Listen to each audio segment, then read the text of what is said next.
how do I do this? I can't remember. Oh. What am I doing? It's been a while and I'm a little bit out of practice. Hi. So what are you doing here? I'll tell you. I'm going to do a reading wrap up of everything I've read in the past 6 months. That's what I'm going to do. There's quite a few books I need to get through, so I'm going to talk about them quite rapidly. I'm not going to go into too much detail. Let's do the normal way and do my favourites to my least favourites, because that's fun. So, my most favourite read of the year so far is Homegoing by Ya Gyasi. So sorry if I'm saying that wrong. Starts out about 2 different black women and their sisters, and it kind of follows their different family trees, and one family kind of stays in Africa and the other family ends up in the US. Kind of follows the different generations through about 300 years or so, and it's just the most incredible, amazingly written, eye-opening novel I've possibly ever read. I was absolutely hooked. What I found amazing is how the book flows so beautifully. Like, you don't even realise how the times are changing, because obviously over the past 300 years shit tons have changed, like it's completely different, but the way she sailed through it, you just don't even notice it happening before your eyes. It's ridiculous. I would highly recommend this to everyone. I just think it's amazing, and I'll shut up now. So the next one is another one that a lot of people have been talking about, and it's The Hate U Give by Angie Thomas.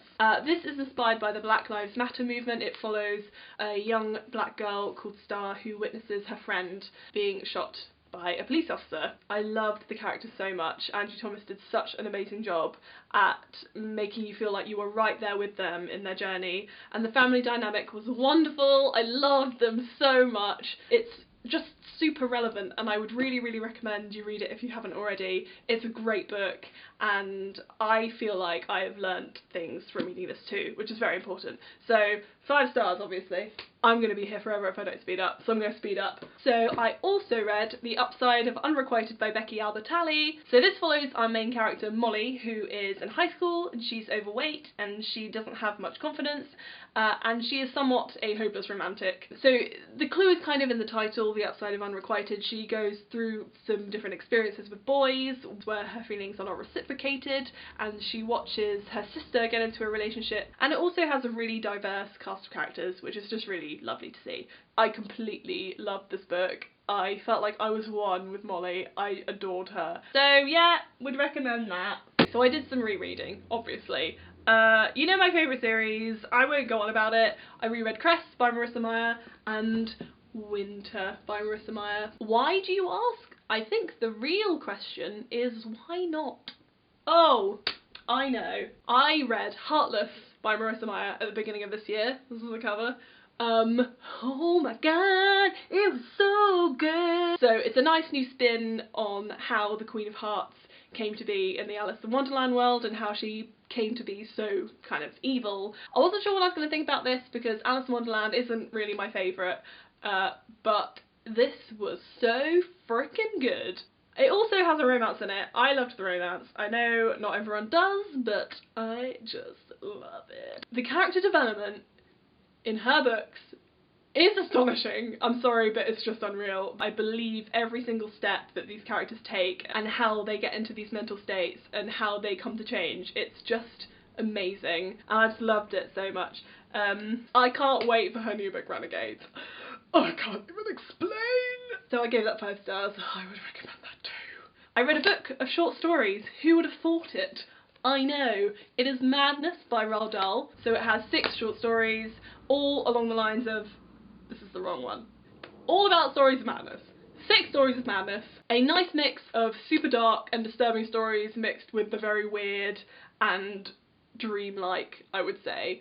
So I really enjoyed it. I read it super quickly, and I will read more short stories now. Okay, what's next, please? Yes, I read In the Woods by Tana French. This is a really nice detective story following the murder of a young girl in Ireland, somewhere outside Dublin, and it follows a male and female detective and their partners, and I thought their dynamic was just fucking great, and I loved them together. The dialogue between them was really nice, and they were just lovely. Lovely characters. It's actually quite a dense book, and I read through it pretty quickly. I found it really engaging and gripping, and I thought the writing was great. I just really liked this because it was a little bit different. The ending wasn't really what you would expect from that kind of book, and I just really liked that it didn't follow the usual tropes that it normally does. And I think I gave it 4 out of 5. It was good. I was pleased. I read The Hating Game by Sally Thorne. I thought it was really good. It's like a really silly, romancy chick lit. It follows a man and a woman who work together in an office, and they're like assistants to the 2 main CEOs, and they're kind of competing for this one role, and it's so silly that I don't even care. I thought it was so good.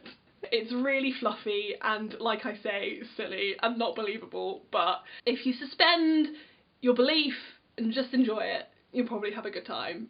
It does have some sexy bits in it as well, so if you're not about that, I wouldn't recommend it. But I think I gave it 3 out of 5 or so. Solid chick lit book. So we're on the last book now, we're on the most disappointing one, but this book wasn't even particularly bad. So that shows what a good reading 6 months I've had, which is great.